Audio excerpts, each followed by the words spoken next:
Boa noite, todos sejamos bem-vindos. Mais uma noite em que nos reunimos para ouvir e refletir sobre mais um tema, mais uma mensagem do Evangelho segundo o Espiritismo. Hoje o Cláudio nos traz do item 11 ao 17 do capítulo 8 do Evangelho. Bem-aventurados os que têm puro coração. Ele nos traz o tema escândalos. Se vossa mão é motivo de escândalo, cortai-a. Então, para que a gente inicie a nossa noite, vamos orar a Deus, agradecendo a oportunidade de estarmos aqui reunidos, buscando mais uma vez a comunhão com Jesus, com a espiritualidade desta casa, para que possamos ouvir a mensagem, aprender, compreender, para buscar, colocar em nossa vida, melhorando aí os nossos comportamentos, as nossas condutas, buscando a nossa melhora individual e melhorar também os nossos ambientes de convivência. Obrigado, Senhor, por estar presente aqui neste momento, por nos envolver na sua paz, no seu infinito amor, proporcionando a todos nós momentos de muita luz, de muita harmonia e de muita paz. Seja conosco, Senhor, nos auxiliando e nos amparando nesses momentos em que te buscamos com mais intensidade, para quando daqui sairmos mais fortalecidos com os ensinamentos que aqui vamos receber. E assim seja. Cláudio, esteja à vontade. Boa noite a todos os presentes nesta casa, irmãs e irmãos, casa de bênçãos, de paz e de estudo. Que as mãos preciosas do Senhor Jesus toquem nossas cabeças e nossos corações, a fim de que possamos assimilar seus ensinamentos de paz e de amor. Como disse a Cecília, a gente vai dar hoje continuidade ao capítulo 8 do Evangelho segundo o Espiritismo, entrando agora nos itens 11 a 17, onde Allan Kardec, com o auxílio dos espíritos superiores, procuram nos iluminar sobre a passagem em que Jesus trata dos escândalos. E, nesse tema da noite, nós somos convidados a refletir sobre uma passagem poderosa, Se tua mão é motivo de escândalo, corta. À primeira vista, essas palavras aí podem ser, soar aí extremas, mas à luz do Espiritismo, elas se revelam um profundo chamado à transformação pessoal. Nossas instruções, eu não sou nenhum orador, eu sou um instrutor, Nossas instruções procuram ser bastante aí pedagógicas, objetivas. Estamos aqui para sairmos melhor do que aqui entramos. Esse é o sentido da nossa passagem pela experiência encarnatória. Não é mesmo? Então, essa noite eu terei cumprido a minha missão e ficaria muito feliz se a maior parte de vocês pudesse entender o sentido evangélico e o sentido atual ou cotidiano em que é empregada a palavra escândalo, bem como os efeitos decorrentes dos atos para aquele que a pratica e para aquele que sofre a repercussão do escândalo. Compreender como pode o escândalo, a despeito de constituir uma atitude censurável, reprovável, condenável, por parte daquele que lhe dá a causa, servir de instrumento para o progresso, para ajustar as suas leis, todos os que delas se desviam. Né? Então vamos lá, gente. O que é escândalo? Né? Qual o sentido da palavra escândalo? E aí todo mundo já pensa assim, é algo escandaloso, né? Poxa, gente, o que é escândalo? Né? O que é a causa do escândalo? Alguém pode se lembrar de um escândalo recente no nosso país? É só ligar a televisão, né? Final de semana tem sempre um escândalo. A imprensa vive do escândalo, né? Se não tiver escândalo, ninguém assiste, né? O escândalo chama atenção, mas não é esse escândalo que fala o Evangelho. Eu vou trazer aqui um acontecimento já passado há 10 anos atrás, que foi motivo de escândalo, mas é um caso muito doloroso. Foi doloroso para a sociedade brasileira isso, tá? Isso é um caso real.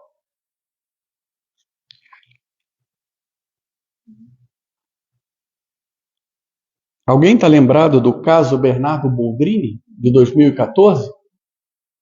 É um dos crimes mais chocantes da história recente do Brasil, envolvendo o assassinato de um menino de 11 anos chamado Bernardo Uglione Boldrini, no ano de 2014, né? Bom, Bernardo, 11 anos, vivia com seu pai, um médico cirurgião, boa posição social na sociedade, e a sua madrasta, a Graciele, que era enfermeira. Ali na foto está o Bernardo e a mãe dele. A mãe dele morreu. E aí o pai dele casou de novo com a enfermeira, né? E aí, desde a morte da mãe do Bernardo, em 2010, um caso hoje, que na época ela cometeu suicídio, mas hoje, depois do crime do Bernardo, já está se apurando outra coisa. Bom, o Bernardo, menino, então, enfrentava um ambiente hostil em casa. Ele frequentemente relatava maus tratos e negligência por parte do pai e da madrasta. E ele próprio, com 11 anos, já havia tentado buscar outras famílias, inclusive um amiguinho, na mesa. Ele pediu para o amiguinho para falar com a família do amiguinho para ver se ele podia vir morar na casa do amigo, porque ele era muito maltratado na sua casa. E aí aquela família falou, não, que isso? É o filho do doutor, não pode ser, né? Não pode ser. E o menino continuava reclamando da família, chegou até a procurar o conselho tutelar, o menino, pessoalmente, né? Manifestando o desejo de viver com outra família de tão maltratado que ele era. E aí, em abril de 2014, o Bernardo sumiu. A investigação revelou que ele havia sido levado pela madrasta Graciele, pela amiga, que era assistente social, até um local onde ele foi dopado e morto com uma injeção letal de midazolam, um sedativo poderoso. Estão escandalizados agora?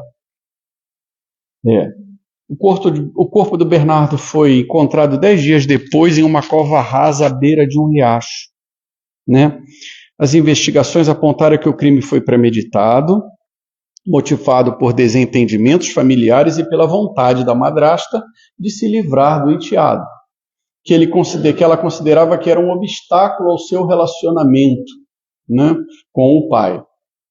O plano envolveu a compra do sedativo, ela era enfermeira, sabia aplicar a injeção e a preparação do local o corpo onde seria escondido. Então, Leandro Boldrini, a Graciele, a madrasta, o pai, a madrasta e mais os outros coautores, né, que ajudaram na prática e ocultação do cadáver, foram presos e levados a julgamento.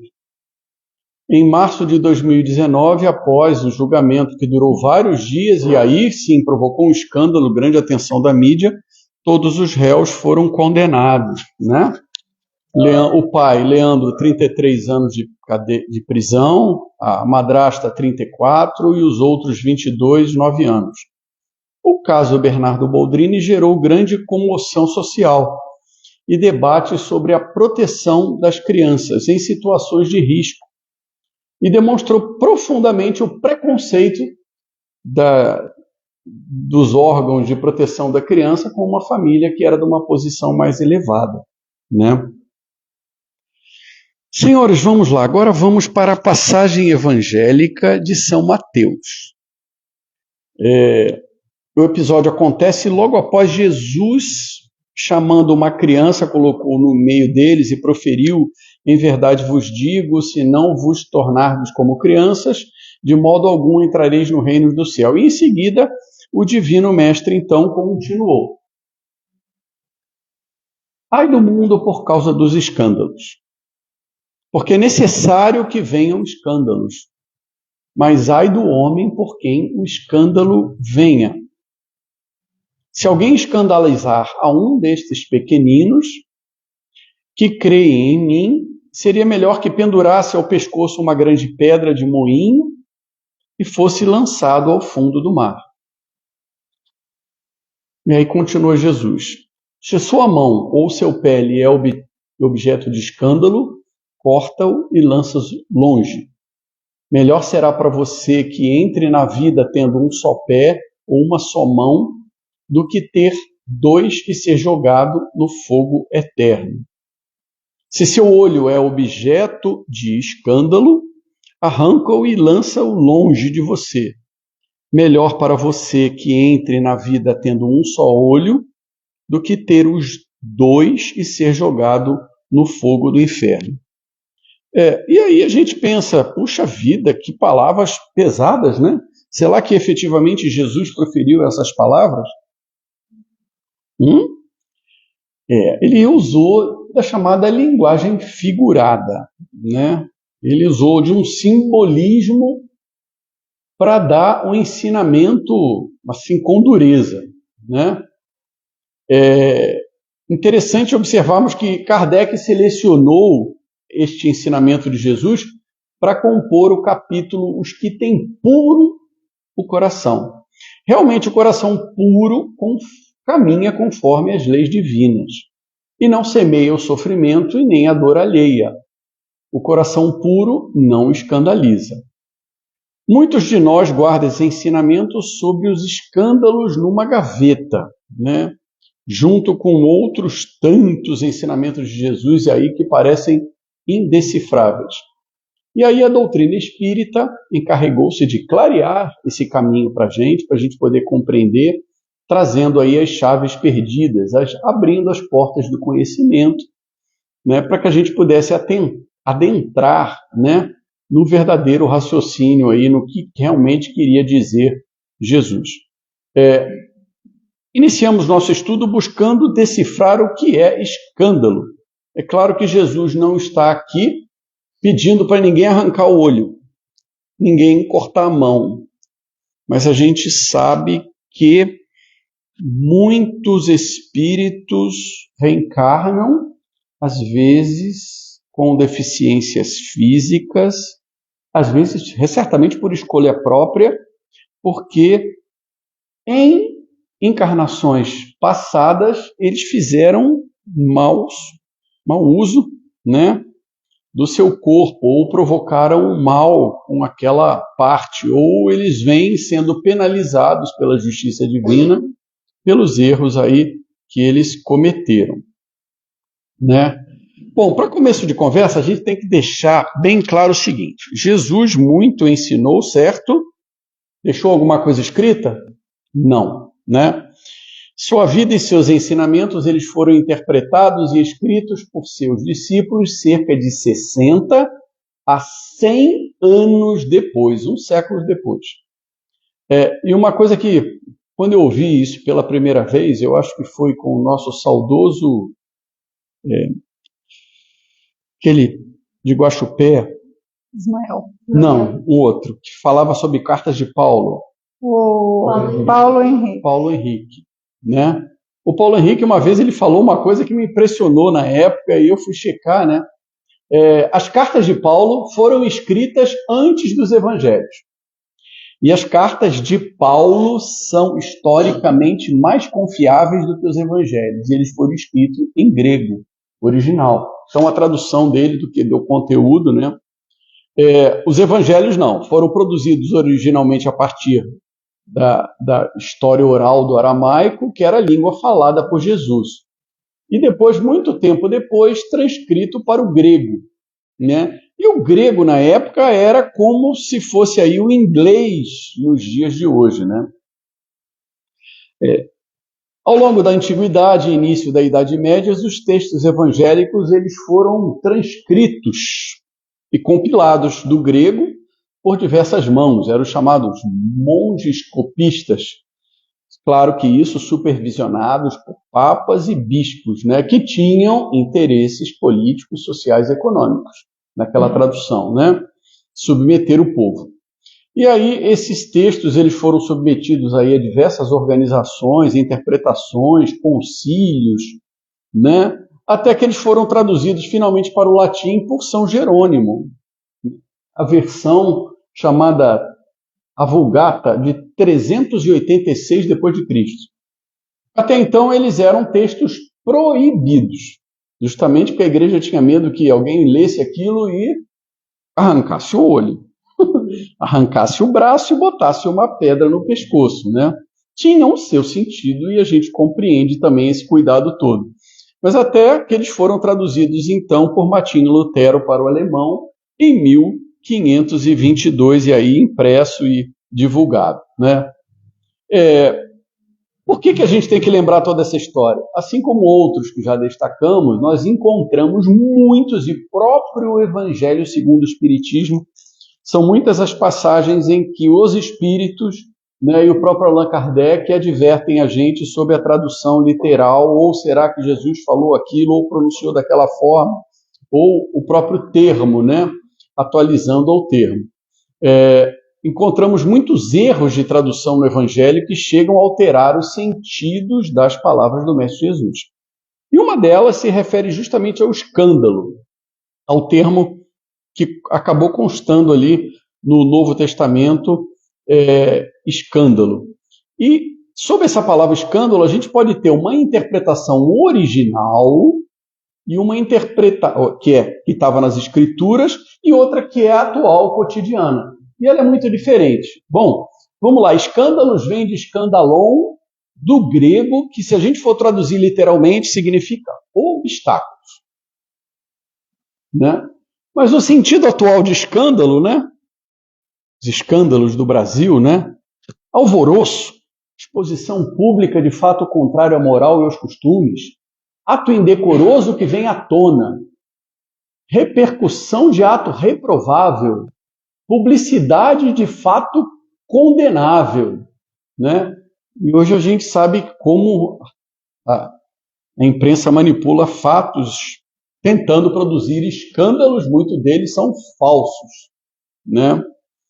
Muitos deles são falsos e levam a verdadeiros escândalos e às vezes verdadeiras injustiças, né?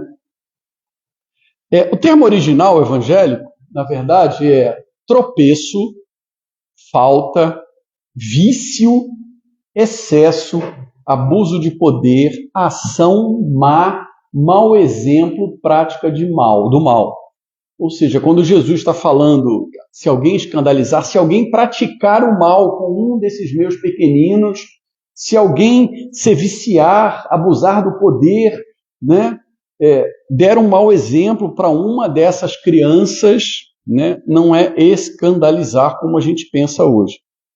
Agora vamos ver o que escreveu Allan Kardec no Evangelho segundo o Espiritismo sobre o escândalo. No sentido vulgar e atual, escândalo é tudo aquilo que choca a moral e as regras da sociedade de uma maneira evidente, né? O escândalo não está na ação em si mesma, e sim na repercussão que ela pode ter. Então, hoje, a palavra escândalo está sempre associada à ideia de vexame, vergonha, tumulto, alvoroço. Então, muitos se contentam em evitar o escândalo, né, para não afetar o seu orgulho e a sua reputação perante a sociedade, contanto que as suas maldades, então, sejam ocultadas, né? Tem pessoas que realmente têm uma conduta reprovável, uma moral reprovável, uma ética muito complicada, mas tenta ocultar, né? Os homens públicos são assim, e as pessoas do meio artístico também. Todas as pessoas que têm visibilidade pública, né? Porque elas têm que ocultar para manter a consciência tranquila. Estas são, conforme as palavras aí de Jesus, sepulcros, caiados por fora, mas cheios de podridão por dentro. Vasos limpos por fora e sujos por dentro. Então, escândalo não é somente o resultado, o que ofende a consciência dos outros. É também tudo que é o resultado dos vícios e das imperfeições dos homens. É toda a reação má de um indivíduo para com o seu semelhante, com ou sem repercussão. Né? Então não é necessário escândalo, não é necessário ter repercussão. Né? Então, o escândalo, neste caso, é o resultado do defeito ético e moral da pessoa. Defeito ético-moral. E todos nós temos defeitos éticos e moral. Moral é a capacidade de distinguir entre o bem e o mal, né? E ética é a capacidade de distinguir o que é certo e o que é errado. Ok? Então, escândalo não é somente o que ofende a consciência dos outros. É também tudo aquilo que resulta dos vícios e das imperfeições dos homens. É toda a reação má de um indivíduo para com seu semelhante, com ou sem repercussão. O escândalo, nesse caso, é o resultado da grave deficiência na ética e na moral. Vamos continuar com Jesus aí? Quando Jesus diz, então, ai do mundo por causa dos escândalos, o que ele quer dizer? Infeliz é o mundo de hoje, porque nele ainda impera o mal. Impera o vício, impera a má conduta, impera o pecado. Né? Temos de considerar que, apesar de vermos tanta violência e falta de amor em nosso planeta, nosso mundo já avançou muito, bastante, e ele está muito melhor do que há 2000 anos atrás. Eu que sou professor de história, hoje eu estava estudando sobre o povo assírio e um imperador do Império Assírio. Como o indivíduo era mau e cruel. Como ele era mau e cruel.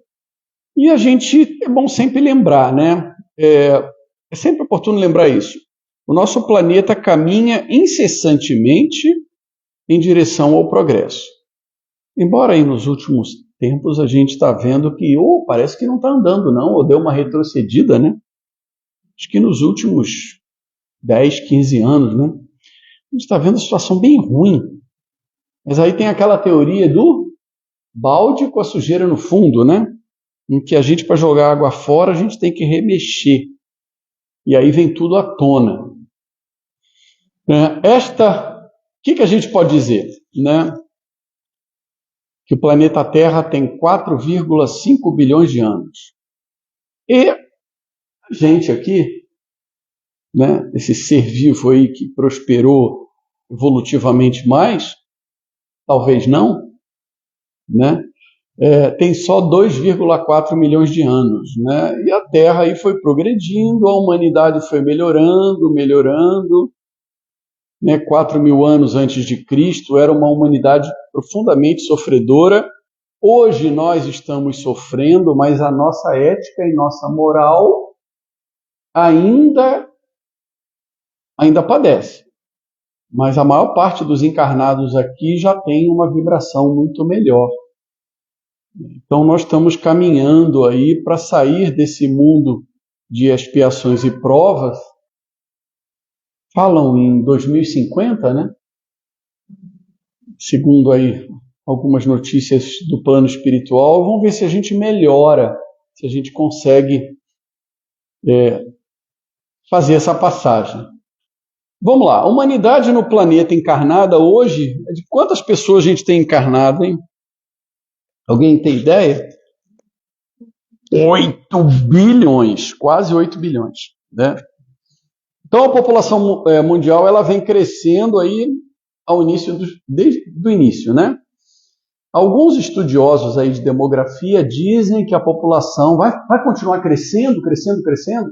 Não. A população mundial vai se estabilizar em 11 bilhões. É a capacidade máxima. É a lotação máxima de encarnados. Mas a gente sabe, nós que somos espíritas, que esse não representa o número total de espíritos que estão encarnados e que vivem aqui ao redor do nosso planeta, naquelas chamadas moradas anexas para os desencarnados, né? Aí a literatura espírita nos fornece, Chico Xavier e Divaldo, né? Dados interessantes sobre a totalidade de espíritos desencarnados que vivem nesses mundos anexos ao nosso planeta. Alguém tem ideia? São 8 bilhões de encarnados, né?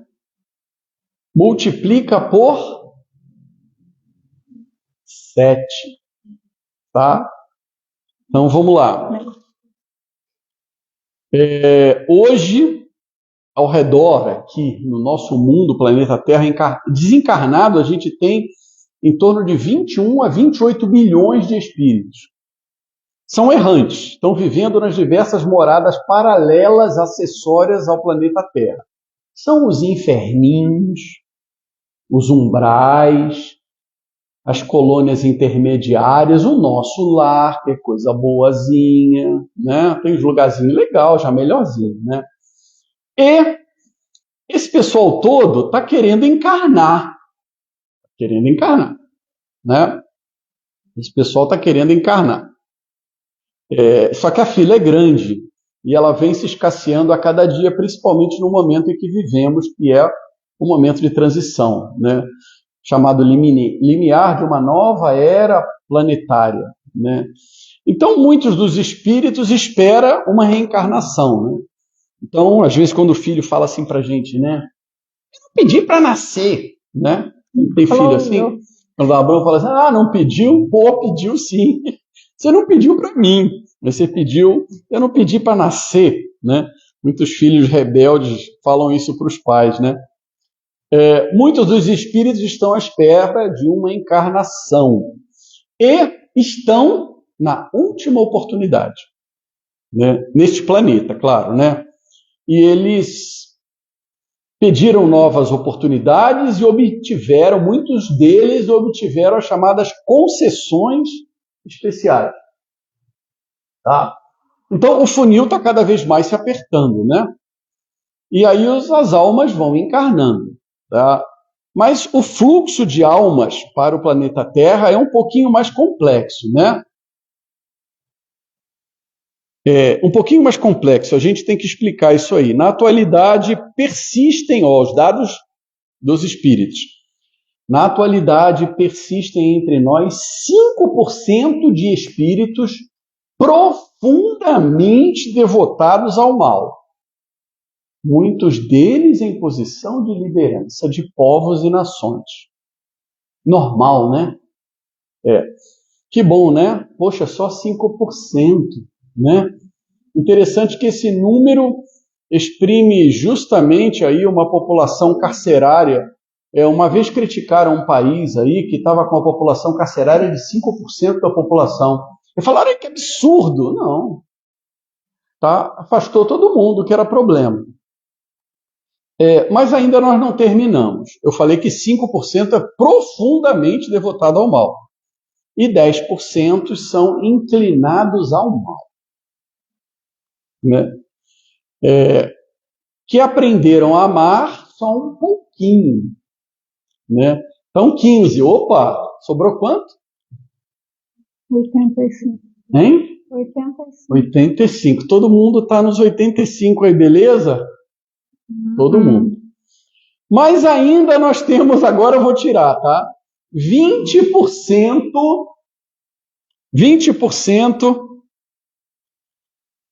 de espíritos ainda susceptíveis ao mal, né? Então, o outro era inclinado, agora susceptível ao mal, né? E aí a gente pode parar, então agora já deu uma reduzida, né? Então, o fluxo aqui é mais ou menos o seguinte: um dos superiores mandam espíritos superiores para cá e eles encarnam. Mas, ao mesmo tempo, alguns que são reprovados são alijados. E esses que são alijados nunca mais voltam, se é que esse país vai passar na sua provinha de 2050. Bom, por que é necessário, por que Jesus fala é necessário que venham escândalos, né? É necessário que venha a maldade para a gente poder perceber ela, né? Aí vem a grande dúvida, né? Porque estando na Terra, que é um planeta de expiações, os homens se punem a si mesmos. E pelo contato com seus vícios e imperfeições, cujas maiores vítimas são nós próprios, né? Eles próprios, cujos inconvenientes eles acabam por compreender. Todo escândalo revelando o mal provoca indignação, comoção pública, nos move a buscar soluções para evitá-lo. Então, no caso lá do Bernardo, né, muita coisa se aprendeu, né? Os serviços de assistência social, né, e que cuidam do bem-estar do menor tomaram cuidado, porque tinham preconceito contra pessoas que eram de uma classe social mais elevada. A repercussão do mal gera uma ação contrária para controlá-lo e eliminá-lo, é ou não é? É igual o acidente aí que nós tivemos, o acidente aéreo que teve recentemente aqui, está todo mundo pesquisando. O acidente aéreo, ninguém está procurando compreender para culpar. Qual foi a causa? Se foi o gelo, se foi quem botou o gelo lá em cima, ou se o avião ou o piloto não funcionou. Mas simplesmente para a gente corrigir para que novos acidentes não venham a ocorrer.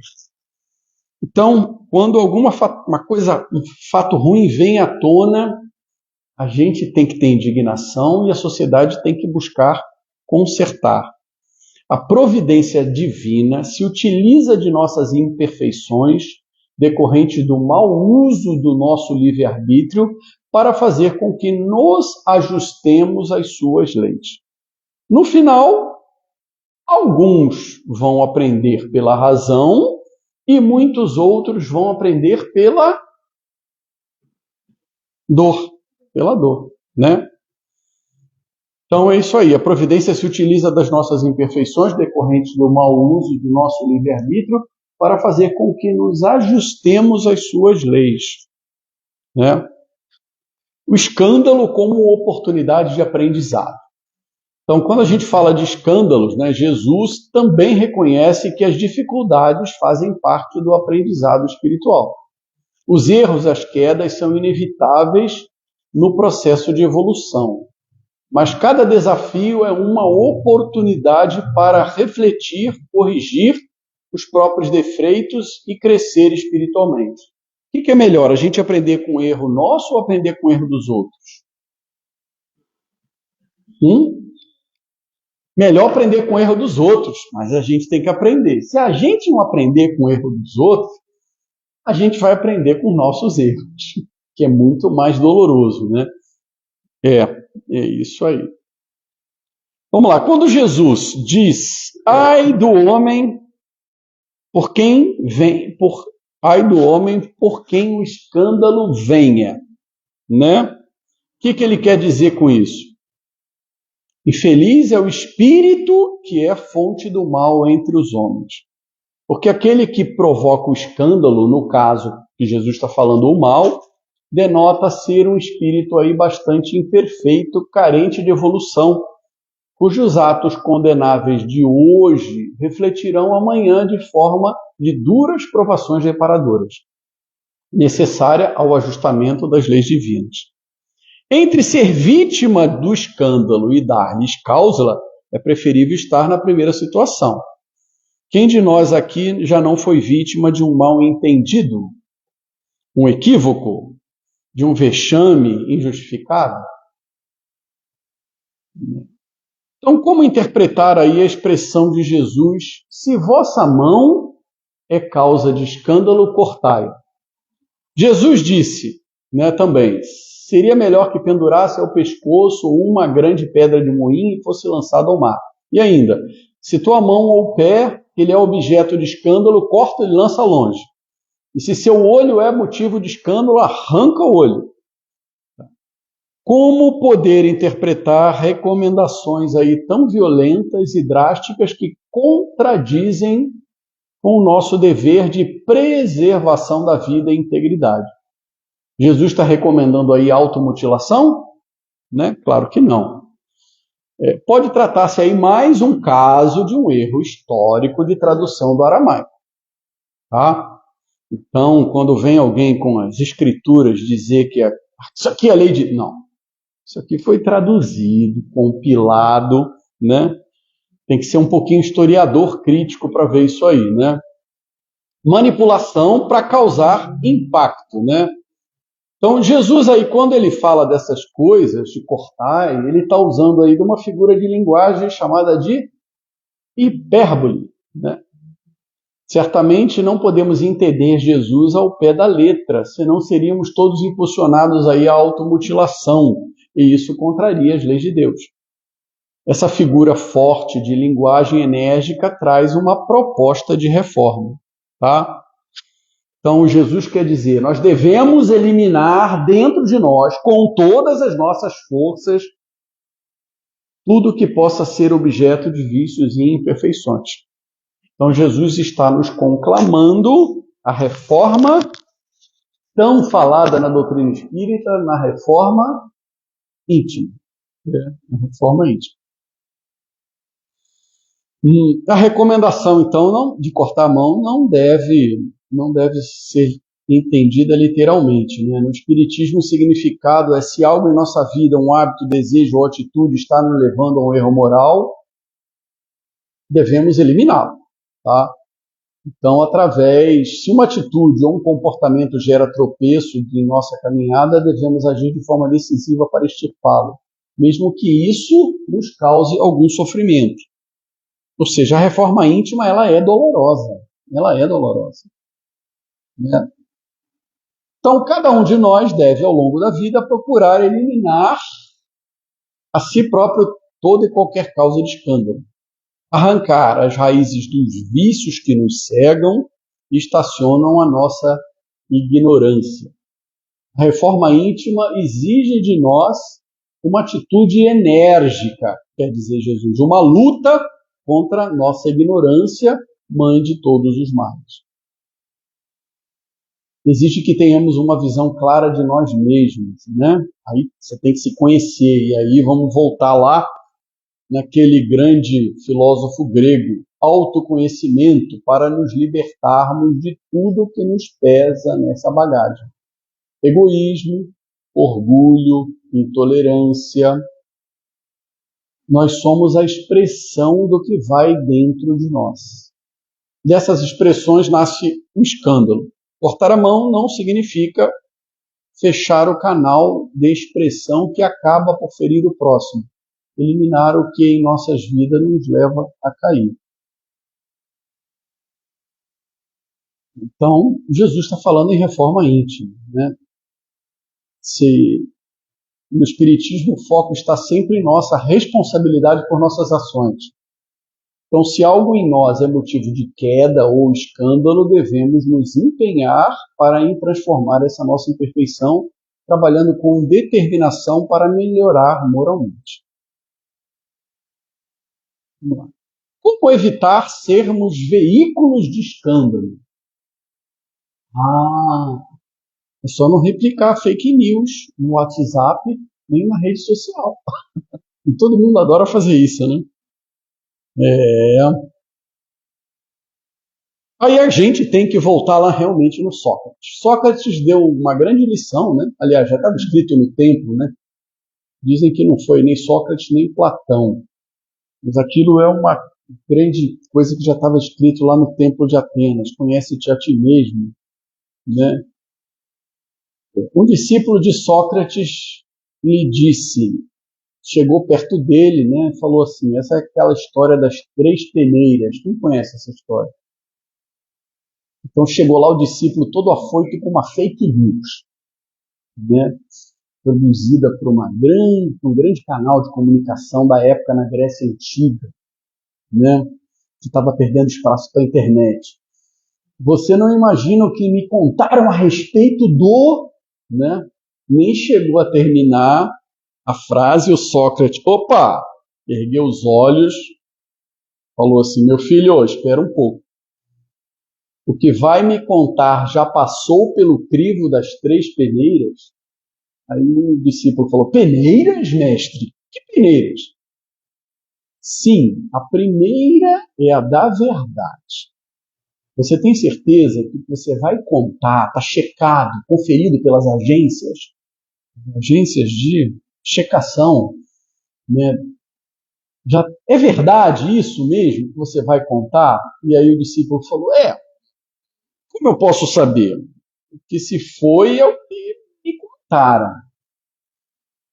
Então, meu amigo, suas palavras já vazaram aí na primeira peneira. Agora vamos para a segunda. O que você tem a me contar é sobre a peneira da bondade. O que você vai me contar, ou que você gostaria que os outros também, né, soubessem, vamos ver se ele passa pela segunda peneira. É uma coisa boa o que você vai contar sobre alguém, né? Aí ele falou assim: não, não, absolutamente não. Ele falou: então não, se você vai contar, não vai passar pela peneira da bondade, então você não precisa nem contar. Mas vamos lá, vamos pela terceira peneira. Agora você vai me dizer se o que você vai me contar passa pela peneira da utilidade, ou seja, você acha mesmo necessário ou vai ter alguma utilidade para a sociedade tomar conhecimento desse fato infeliz, né? Passar essa notícia adiante, alertar as outras pessoas, né? Resolve alguma coisa? Ajuda alguém? Melhora alguma coisa? Né? Aí o discípulo finalmente então falou: não, é fofoquinha mesmo, mestre. Né? Então, se não passou pelo crivo das três peneiras, o discípulo, você não precisa me contar nada. E o sábio concluiu: se passar pelas três peneiras, conte. Tanto eu quanto você e os outros iremos nos beneficiar. Caso contrário, esqueça e enterre tudo. Será uma fofoca a menos para envenenar o ambiente e fomentar a discórdia entre nós, entre a nossa comunidade. Devemos ser sempre a estação terminal de qualquer comentário infeliz. Da próxima vez que ouvir algo, antes de ceder ao impulso de passá-lo adiante, submeta ao crivo das três peneiras. Porque pessoas sábias falam sobre ideias, pessoas comuns falam sobre coisas, e pessoas medíocres falam sobre pessoas. Nossa, interessante. Irmãs e irmãos, que a paz do Mestre Jesus então permaneça em todos vocês, e eu espero ter atingido ali os nossos objetivos e transmitir aí a mensagem do Mestre Jesus conforme a codificação kardecista. Muito obrigado.